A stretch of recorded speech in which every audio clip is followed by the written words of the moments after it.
राधे राधे महाराज जी। महाराज जी, इस कलयुग में विद्यार्थी जीवन में ब्रह्मचर्य का पालन नहीं हो पाता महाराज जी। क्रोध भी गिरा देता है, मलिन मन को साफ कैसे करें? कि आज हमारी जो नौ पीढ़ी है वो ना शास्त्र स्वाध्याय कर रही है और ना संतों के वचन सुन रही है, ना माता पिता की आज्ञा में रह रही है। तो अनुशासनहीनता सदैव पतन का मार्ग पुष्ट करती है। अगर हम अनुशासित जीवन व्यतीत करें तो उन्नति का मार्ग हमें मिल सकता है। माता पिता का अनुशासन, शास्त्र का अनुशासन, संत गुरुदेव का अनुशासन, तो हम आगे बढ़ सकते हैं। तो पहले क्या था कि नवीन बच्चों को परिवार से अलग करके गुरुकुल में रखा जाता था, जिससे वहाँ उनको ब्रह्मचर्य की त्रिकाल संध्या, भगवत आराधना, वैदिक सिद्धांत, मनुष्य जीवन की उन्नति के क्या क्या लक्षण होने चाहिए, अवनति किन किन कारणों से होती है, वो सब ज्ञान होता था। अब आध्यात्म की तो शिक्षा हो ही नहीं रही है, आधुनिक शिक्षा ही हो रही है। आधुनिक शिक्षा में इतनी क्षमता नहीं है जो हमारे मन को रोक सके। आधुनिक शिक्षा में इतनी क्षमता नहीं है जो हमारे मन को रोक सके या शांत कर सके। ये केवल आध्यात्मिक शिक्षा में ही दम है। तो आध्यात्मिक शिक्षा विहीन आधुनिक शिक्षा में अब वो अपने माता पिता का अपमान करना, नाना प्रकार की क्रियाओं द्वारा ब्रह्मचर्य को नष्ट करना, व्यसन करना, इसमें हमारी नई समाज बढ़ती चली जा रही है। आप देख लो, छोटे छोटे बच्चे हस्तमैथुन का शिकार हो रहे हैं। छोटे छोटे बच्चे गंदे वीडियो देख करके बॉयफ्रेंड गर्लफ्रेंड, छोटे छोटे बच्चे व्यसन करने लगे हैं। अधिकतर जो माता पिता के अनुशासन में नहीं है, जो शास्त्रों का अनुशासन पालन नहीं करते, तो इसलिए आज जरूरत है अध्यात्म शिक्षा की। अगर हम अपने बच्चों को थोड़ा शास्त्र श्रवण कराएं, थोड़ा नाम जप कराएं, पवित्र भोजन खवाएं और उनको मित्रवत व्यवहार के द्वारा समझाएं कि ऐसे ऐसे गंदे आचरण वाले मित्र मिले तो इनसे दूर रहे। ऐसा छूना, ऐसा करना, ऐसा देखना ये निषेध है, तुम्हारे जीवन को गिरा देगा। तो छोटे छोटे बच्चे पतित होते चले जा रहे हैं।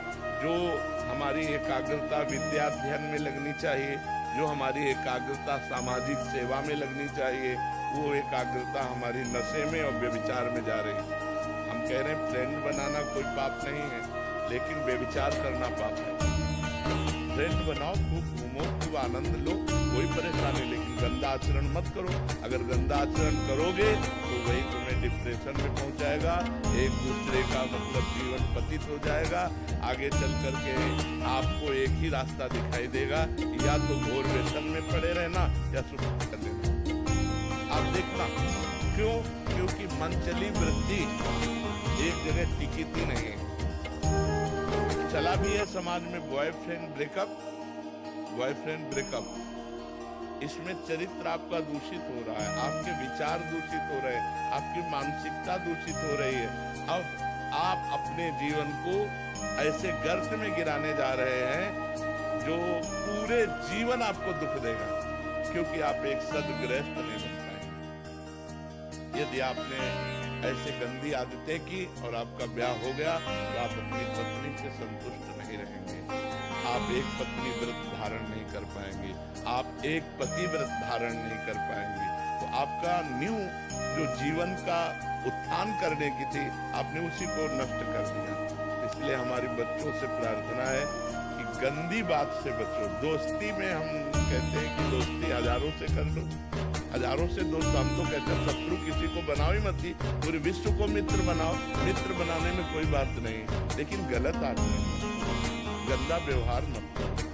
जब तक ब्याह ना हो जाए तब तक ब्रह्मचर्य का पालन करो, माता पिता की आज्ञा में रहो, ऐसे बिल्कुल गंदे आचरण नहीं। तो ये हमारे समाज का स्वरूप बिगड़ता जा रहा है। इसे आप ही लोग मिलकर संभाल सकते हो, माता पिता। और अगर आप सुधरो तो सुधर गए समाज। हम दूसरे को सुधारने की चेष्टा न करें। यदि हम अपने को व्यसन और व्यभिचार रहित बनावें तो हमारा समाज सुधर जाए। अगर हम एक आदमी सुधरना चाहे तो समाज सुधर जाए, लेकिन सुधरने के पक्ष में बहुत कम लोग हैं और बिगाड़ने और बिगड़ने के पक्ष में बहुत सहजता है ना, उसमें सरलता है। सुधरना चढ़ाई चढ़ना है, और बिगड़ना फिसलना है। फिसलने के लिए सब तैयार है और फिसलाने के लिए तैयार है, लेकिन चढ़ने और चढ़ाने के लिए अध्यात्म की तरफ, धर्म की तरफ, पवित्रता की तरफ ये बहुत कम रह गए हैं समाज में, जो ऐसा चलना चाहे। एक 12 वर्ष का बच्चा यहाँ बैठ के कह रहा है मैं तुमसे परेशान हो चुका हूँ। तो उनका कितनी आयु है? बोले 12 वर्ष की। और फिर उसने कहा कि वो हमारी गर्लफ्रेंड भी है। तो उनका 12 वर्ष में गर्लफ्रेंड हो गई, हो गई। तो मतलब ये छोटी छोटी अवस्थाओं के बच्चे इतने गंदे स्तर में गिर रहे हैं, तो क्या होगा, समाज का क्या होगा? कॉलेज आदि में यही ट्रेंड चल चुका है महाराज जी, तो कैसे महाराज जी सुधार होगा? जैसे आप कह रहे हैं कि दोस्ती करने में कोई दिक्कत नहीं, बट वो अपनी इंद्रियों पे काबू ना करने के कारण फिर वो उस फिसलन नहीं। हम जैसे अपनी बहन के साथ भी तो रहते हैं घर में, मित्रता रखना कोई पाप नहीं, कोई दोष नहीं है, लेकिन मित्रता रख करके कुपंथ में चले जाना, कुमार्ग में चले जाना, ऐसी हरकतें कर देना जिससे जीवन बर्बाद हो जाए, तो हमें लगता है इस पर सुधार होना चाहिए। बच्चों को अपने जीवन को पवित्र रखना चाहिए जब तक पाणी ग्रहण ना हो जाए, जब तक माता पिता सुव्यवस्थित जगह ब्याह ना कर दे, तब तक। देखो, जो ये बच्चे एक दूसरे को भगा ले जाने वाली वृत्ति रखते हैं ना, वो बहुत दुख पाते हैं।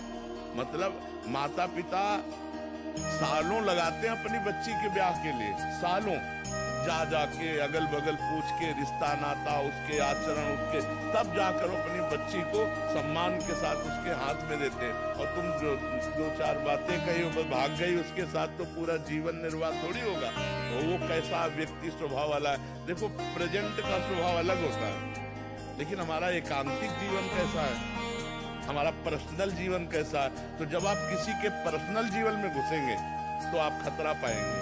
इसलिए माता पिता की अनुमति आवश्यक है, क्योंकि वो अच्छी तरह देख सुन करके अपने बच्चे को सुखी करना चाहते हैं। और आजकल बच्चे ऐसे माता पिता को कुछ नहीं समझते, मनमानी आचरण करते हैं। बहुत विचित्र दशा रही, बहुत विचित्र दशा रही। जो जवान बच्चे हैं वो बूढ़े माता पिता को पीट रहे हैं अपने माता पिता के अनुसार। और मातृ देवो भव पितृ देवो भव, शास्त्र वेद आज्ञा करता है। अगर माता पिता की आराधना नहीं हुई तो भगवान की आराधना कौन कर सकता है? भगवान तो अव्यक्त है, माता पिता तो व्यक्त भगवान हमारे विराजमान है। इसलिए समाज को आध्यात्मिक शास्त्रों का स्वाध्याय करना चाहिए, आध्यात्मिक संतों की वाणी सुननी चाहिए और उसके अनुसार अपने आचरण बनाने चाहिए।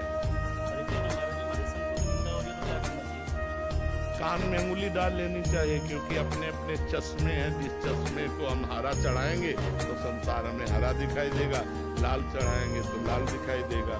अब संतों के भाव को समझ पाना, स्थिति को समझ पाना तो संत ही है। तो संत तो सब है नहीं, तो जिसकी जैसी दृष्टि है वैसे ही तो दर्शन करेगा, और जैसा दर्शन करेगा वैसा वर्णन करेगा। जाकी रही भावना जैसी, प्रभु मूरत देखी दिन तैसी।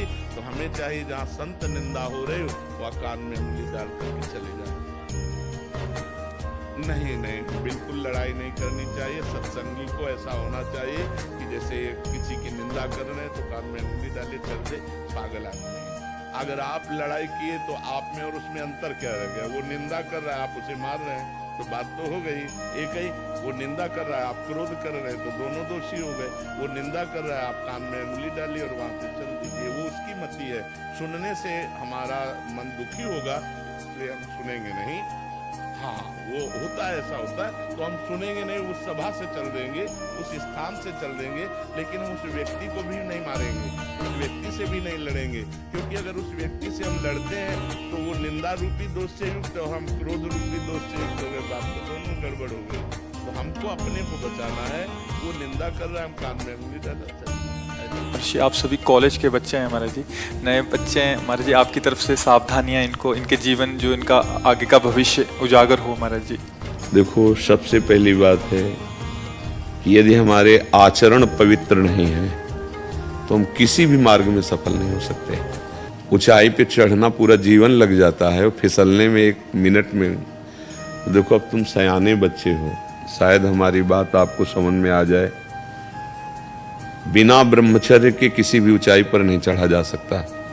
अगर गृहस्थ में भी जाना है तो जब तक पाणी ग्रहण संस्कार ना हो तब तक आप एक जैसे वैरागी जन ब्रह्मचर्य रहते हैं, ऐसे आपको रहना चाहिए। पहले सब बच्चों को गुरुकुलों में इसीलिए रखा जाता था कि वो अपने ब्रह्मचर्य को पुष्ट करते थे। हमारी हाथ जोड़ के प्रार्थना है, इन बच्चों में से अगर कोई ब्रह्मचर्य क्षीण करने वाली कोई ऐसी क्रिया करता हो तो आज छोड़ देना, संकोच नहीं करना। ये आपके जीवन को नष्ट कर देगी। और ये जो आजकल चला है ना बॉयफ्रेंड गर्लफ्रेंड, ये बच्चा जीवन की उन्नति के लिए जहर है। अगर इस जहर को खा लिया तो न गृहस्थ लायक रहोगे न विरक्त लायक रहोगे। कोई ऐसी गलती अगर हो तो उसको छोड़ देना। इसी अवस्था में ऐसे संस्कार बनते हैं जिससे हम अपने देश की सेवा के लायक होते हैं, हम समाज की सेवा के लायक होते हैं और हम भगवान को प्रसन्न करने के लायक होते हैं। अगर इनमें आचरण बिगड़ गए बच्चा तो तुम इतने विक्षिप्त रहोगे, अंदर से असंतुष्ट रहोगे कि माता पिता पर सबको दुख देने वाले बन जाओगे, क्योंकि तुम खुद दुखी हो। क्यों दुखी हो? क्योंकि गलत आचरणों में फंस गए हैं। देखो आजकल मोबाइल सबके पास रहता है, अगर आप अपने को संयम में नहीं रखेंगे तो उसमें गलत दृश्य देखेंगे। हम जो बोलते हैं, जो देखते हैं, जो सुनते हैं, वही हमारा चिंतन होता है, और जो चिंतन होता है वैसे ही हमारी आदत बन जाती है, वैसे ही हम क्रिया करते हैं। तो जब तक ब्याह ना हो तब तक ब्रह्मचर्य का भाव, ब्रह्मचर्य रहने के लिए व्यायाम आवश्यक है। अगर व्यायाम नहीं करोगे तो ब्रह्मचर्य नहीं रह पाओगे, व्यायाम नहीं करोगे तो आप किसी सेवा के लायक नहीं रहोगे। शरीर के ऐसे अंग हैं जिनको हमें क्रियान्वित करना है। देखो जो दंड बैठक मारते हैं उनके अंग दिखाई देने, तो ये अवस्था। आप देखो व्यायाम नहीं करते हो, हाँ, आप अगर अभी से ऐसे प्रमाद युक्त हो जाओगे तो आप अपने जीवन को प्रकाशित नहीं कर पाओगे।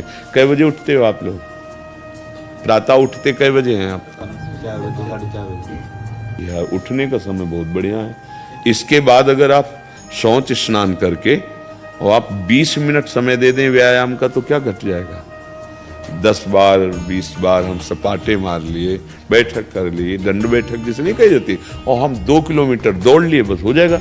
इसके बाद आओ आप और अपनी विद्या अध्ययन के कार्य को ऐसे करो जैसे तपस्वी तपस्या में लगता है, ऐसे तुम विद्यार्थी हो विद्या अध्ययन करो। जितना अच्छा पढ़ोगे उतने हमारी समाज सेवा में आओगे, देश सेवा में आओगे। तो व्यायाम, ब्रह्मचर्य, तभी आपका सफल होगा जब आहार शुद्ध होगा। क्रम है इसका। आपकी याददाश्त इतनी, ब्रह्मचर्य में इतनी ताकत है कि बचपन में जो पढ़ा है वो आज भी हमें याद है। ब्रह्मचर्य ठीक ना, तो देखो शरीर रोग से ग्रसित है, सब शास्त्रों की बातें भगवान ने, तो आप कहते हो हमारा पढ़ाई में नंबर नहीं आया, क्यों? क्योंकि आपकी स्मृति ही काम नहीं कर रही।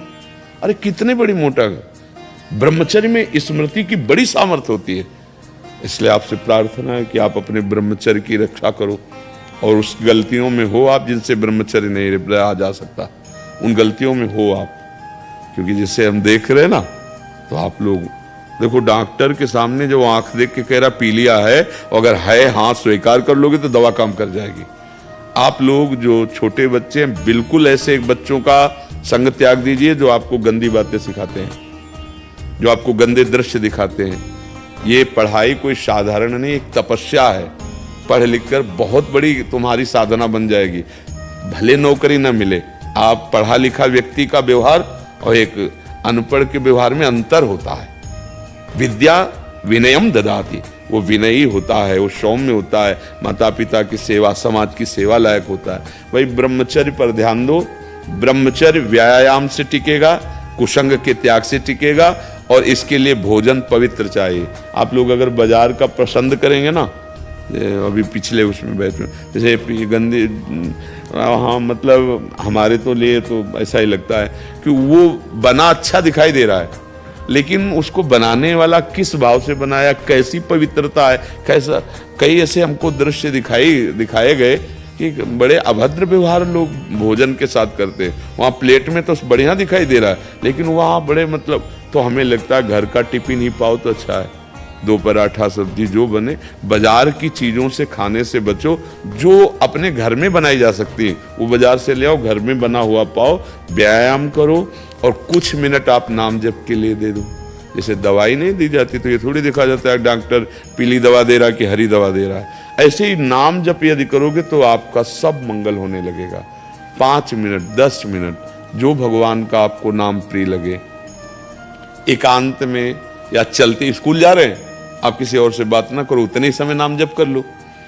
नाम जप, ब्रह्मचर्य पालन, कुसंग का त्याग, आहार शुद्धि, आप देख लो आप अच्छी विद्या अध्ययन करेंगे, आप अच्छे समाज सुधारक बनेंगे, मान लो हमारे देश के नेता बन सकते हो, हमारे देश के आप ऐसे सैनिक बन सकते हो, आप हमारे देखो भक्त बन सकते हो, आप कुछ भी कर सकते हो अगर आपके पास विद्या रूपी धन है। पर विद्या तभी टिकेगी जब आचरण पवित्र हो। कोई संशय आप लोगों को, कोई प्रश्न है आपके पास ऐसा जो इस पर आप बोल सकें? पर आप लोग ब्रह्मचर्य से हट रहे हैं, जैसे दृष्टि होती है ना, तो ब्रह्मचर्य छीण करने वाली कोई वो, अगर आप उसे सुधार कर लोगे ना तो बहुत अच्छे हो जाओगे, बहुत अच्छे बच्चे बन जाओगे। इसलिए जिसकी जो गलती है वो गलती से बचो, नहीं तो हमारे पास ऐसे ऐसे बच्चे रोए हैं आकर के कि 13 वर्ष के हैं और गलत क्रिया से वो ऐसी स्थिति आ गई कि लघु शंका बाद में निकलती, पहले वीर शक्ति निकल जाती है। अब उठना बैठना मुश्किल हो रहा है। छोटा बच्चा है, हमका कैसे सीख गए? तो उनका बच्चों के संग में सीख गए। तो ऐसे तुम्हारे लक्षणों में यदि वो कोई मित्र है, कोई ऐसा जो ऐसे गंदे आचरणों में, तो उससे मिलो मत, मोबाइल में गंदी बातें देखो मत, और जो गंदी बात कर रहे हो उसे त्याग दो। ना त्यागोगे तो आगे चल के हमारी बात या तुम्हें याद आएगी कि तुम गृहस्थी के लायक भी नहीं रहोगे। परमार्थ तो अलग बात है, क्योंकि जो संयम से चलता है वही गृहस्थ में भी आगे जाकर सफल होता है, और जो संयमहीन है वो किसी का। और कभी फेल हो जाओ तो निराश मत होना। जैसे बच्चे नहीं कि अब तो फेल हो गए, दोस्त लोग उपहास कर, कभी नहीं। एक बार फेल हुए हम अच्छी पढ़ाई पढ़ेंगे। फिर जैसे बच्चे गलत सोच रख लेते हैं कि अब क्या करें, माता पिता भी डांटेंगे, मित्र उपहास करते हैं, तो ऐसा सुनने को आता है कि बच्चे शरीर को नष्ट कर देते हैं। नहीं, कभी नहीं, ये दोष कभी नहीं आना चाहिए। चाहे जितना हम हार जाएं, हम एक दिन जीतेंगे, भगवान के अंश हैं, हम प्रयास करेंगे, जहाँ हमारी गलती हुई, पढ़ाई में त्रुटि हुई, उसे हम सुधारेंगे। कभी निराश नहीं होना है, उत्साह रखते हुए, और भगवान का नाम जरूर जपते रहना। आप लोग जपते हो भगवान का नाम? है? 1-2 कहते हैं और तो नहीं। हाँ, पर आप सबसे प्रार्थना है, आए हो यार तो 10 मिनट हमें दे दो, रोज 10 मिनट राधा राधा राधा, या जो नाम आपको प्रिय लगे 10 मिनट देंगे आप हमारे लिए 10 मिनट, और वो तुम्हारे लिए बहुत मंगल कारक हो जाएगा। उल्टा नाम जपत जग जाना, वाल्मीकि भय ब्रह्म समाना, नहीं कहा जाता? मतलब नाम में इतनी सामर्थ्य है कि अद्भुत तेज, अद्भुत प्रभाव प्रकट कर देता है। ठीक है, फिर और किसी की कोई बात हो तो बता सकते, कोई आपकी बात हो बकाया। इनमें से बहुत से हम कहना नहीं चाहते, पर गलत हो रहे हो, ठीक करो। आप लोग ठीक करो, अपने को गलत कर रहे हो, ये बुद्धि तुम्हारी राक्षसी बुद्धि में बदल जाएगी। राक्षसी बुद्धि क्या होता है? सुख भोगने की लालसा, और इसी से सारे पाप होने लगते हैं, अपराध होने लगते हैं। मतलब अपने घर के बच्चे हो, इसलिए सुधार करो। ये ऐसी तुम्हारे, हम यही चाहते भी हैं कि हमारे नवीन बच्चे, नवीन भाई, हम उनके साथ बैठ कर के थोड़ी वार्ता कर सकें। क्योंकि आज का जो प्रवाह चल रहा है, कितने गर्लफ्रेंड हैं, कितने बॉयफ्रेंड, ये कोई यार तुम्हारा जीवन है? अरे तुम किस चढ़ाई पर चढ़ना, और कहाँ तुम्हारी स्थिति हो रही। अभी से तुम भ्रष्ट बुद्धि के हो जाओगे, भोग बुद्धि के हो जाओगे, तो अभी तुम्हारी क्षमता नष्ट हो जाएगी। अध्यात्म शक्ति तो बनी नहीं, और जो शक्ति दी गई वो भी क्षीण हो गई। अब जीवन बुझा बुझा सा जीवन लिए घूमो। तो इसलिए सबसे प्रार्थना है, वो ऐसी गलतियां जो अभी नवीन हो रही, इनको बंद कर दीजिए, सुधार कर लीजिए। समझ रहे हो नवीन गलतियों की, कि हम नाम लेके बोले कि कौन सी गलती? आप समझ रहे हो ना गलती? नहीं समझ रहे हो ना? हाँ, जो बोल बिल्कुल अच्छे बच्चे बनो, भगवान की कृपा सब पर है, तभी आप हमारे पास, हमारी श्री जी के धाम में आए हो। सुधार करो, हम तुम्हारे मित्र हैं, हमारी बात मान लोगे तो यहाँ भी मंगल रहेगा, परलोक में भी मंगल रहेगा। ठीक है?